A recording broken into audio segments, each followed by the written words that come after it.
ಚುನಾವಣೆಯ ಬಳಿಕ ರಾಜ್ಯ ಸರ್ಕಾರ ಉಳಿಯೋದಿಲ್ಲ ಅಂತ ಬಿಜೆಪಿ ಮಾಜಿ ಶಾಸಕ ಬಾಂಬ್ ಸಿಡಿಸಿದ್ದಾರೆ. ಇನ್ನು ಹುಬ್ಬಳ್ಳಿಯಲ್ಲಿ ಮಾತನಾಡಿದಂತ ಜೋಶಿ ಕಾಂಗ್ರೆಸ್ ವಿರುದ್ಧ ಹರಿಹಾಯ್ದಿದ್ದಾರೆ. ಈ ಸುದ್ದಿಗಳನ್ನು ನೋಡೋಣ ಸಮಗ್ರ ನ್ಯೂಸ್ ಟಾಪ್ 9 ನಲ್ಲಿ.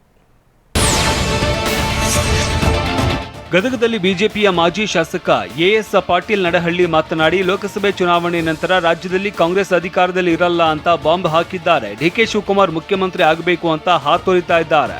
ಚುನಾವಣೆ ಮುಗಿದ 2 ರಿಂದ 3 ತಿಂಗಳಲ್ಲಿ ಈ ಸರ್ಕಾರ ಬಿದ್ದು ಹೋಗುತ್ತೆ, ಕರ್ನಾಟಕದಲ್ಲಿ ಮತ್ತೆ ವಿಧಾನಸಭೆ ಚುನಾವಣೆ ಬರುತ್ತೆ ಅಂತ ಹೇಳಿದ್ದಾರೆ.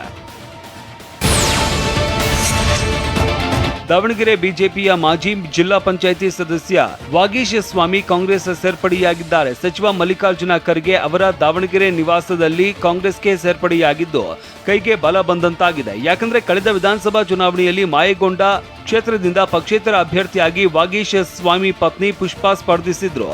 ಅಲ್ಲದೆ 30,000ಕ್ಕೂ ಅಧಿಕ ಮತ ಪಡೆದು 2ನೇ ಸ್ಥಾನ ಪಡೆದುಕೊಂಡಿದ್ರು. ರಾಮ ಮಂದಿರ ಬಾಯ್ಕಾಟ್ ಮಾಡಿದವರಿಗೆ ದೇಶದಿಂದಲೇ ಬಾಯ್ಕಾಟ್ ಮಾಡಬೇಕು ಅಂತ ಕೇಂದ್ರ ಸಚಿವ ಪ್ರಹ್ಲಾದ್ ಜೋಶಿ ಹೇಳಿದ್ದಾರೆ. ಹುಬ್ಬಳ್ಳಿಯಲ್ಲಿ ಮಾತನಾಡಿದ ಕಾಂಗ್ರೆಸ್ ವಿರುದ್ಧ ಹರಿಹಾಯ್ದ ಜೋಶಿ, ಕಾಂಗ್ರೆಸ್ ಅಧಿಕಾರಕ್ಕೆ ಬಂದ್ರೆ ದೇಶ ದುಸ್ಥಿತಿಗೆ ಹೋಗುತ್ತೆ. ರಾಹುಲ್ ನಾಮಪತ್ರ ಸಲ್ಲಿಕೆ ವೇಳೆ ಮುಸ್ಲಿಂ ಧ್ವಜ ಹಾರಾಡ್ತಾ ಇವೆ. ತುಕಡೆ ಗ್ಯಾಂಗ್ ಜೊತೆ ರಾಹುಲ್ ನಿಂತಿದ್ದಾರೆ. 270 ಸ್ಥಾನಗಳಲ್ಲಿ ಕಾಂಗ್ರೆಸ್ ಅಭ್ಯರ್ಥಿಗಳು ನಿಲ್ಲೋದಕ್ಕೆ ಆಗಿಲ್ಲ. ಕಾಂಗ್ರೆಸ್ ದಯನೀಯ ಸ್ಥಿತಿಗೆ ತಲುಪಿದೆ ಅಂತ ಗುಡುಗಿದ್ರು.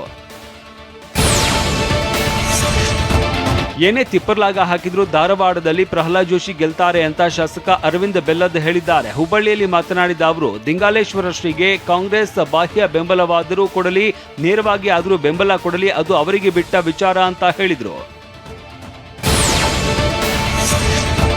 ಬಿಜೆಪಿ ಸಭೆಯಲ್ಲಿ ಗದ್ದಲ ಉಂಟಾಗಿದೆ. ಸಂಸದ ಜಿಎಂ ಸಿದ್ದೇಶ್ವರ ವಿರುದ್ಧ ಬಿಜೆಪಿ ಕಾರ್ಯಕರ್ತರು ಆಕ್ರೋಶ ವ್ಯಕ್ತಪಡಿಸಿದ್ದಾರೆ.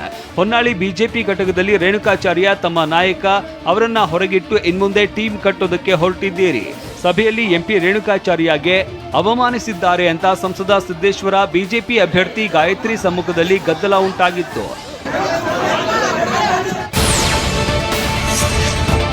ತುಮಕೂರು ಲೋಕಸಭೆ ಅಖಾಡದಲ್ಲಿ ಮಾಧುಸ್ವಾಮಿ ಆಪ್ತರಿಗೆ ಸೋಮಣ್ಣ ಗಾಳ ಹಾಕಿದ್ದಾರೆ. ಚಿಕ್ಕನಾಯಕನಹಳ್ಳಿ ಮಂಡಳ ಅಧ್ಯಕ್ಷ ಕೇಶವಮೂರ್ತಿ, ಮಂಡಳ ಪ್ರಧಾನ ಕಾರ್ಯದರ್ಶಿ ನಿರಂಜನ ಮೂರ್ತಿಯನ್ನ ಮನವೊಲಿಸಿದ್ದಾರೆ. ಮಾಧುಸ್ವಾಮಿ ಬೆಂಬಲಿಗರು ಸುದ್ದಿಗೋಷ್ಠಿ ನಡೆಸಿ ಸೋಮಣ್ಣಗೆ ಬೆಂಬಲ ನೀಡೋದಾಗಿ ಹೇಳಿದ್ದಾರೆ.